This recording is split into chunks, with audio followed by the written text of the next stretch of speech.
Hey YouTube, coming back at you. Got a Traxxas TRX again. Can honestly say I love these bikes to the death. Strong, durable, reliable. Picked this one up rather cheap. You can see she's in a little bit of a way. It was refinished. Got some new tires. Got this one right here. It's a little bit flat. We're gonna have to fix this one up. Comment down below on how you'd fix that. I brought it to the mechanic, and the mechanic said that he couldn't get the rear of the tire to bead. Couldn't tell you why.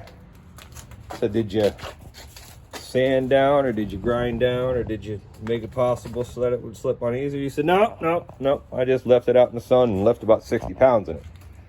This one came out fine.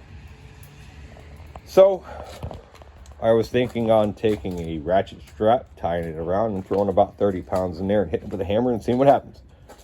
If anybody else has a fancier way of getting her done, please comment down below. Also, front tires. Tires are just a pain in the rear. And I guess I'm going to have to go out and grab me some tools to get this one done. But if there's an easy way, or there's a tool you guys like, comment down below, add it into the comments, so this way we can make it happen. TRX 1986 200. Next showcase.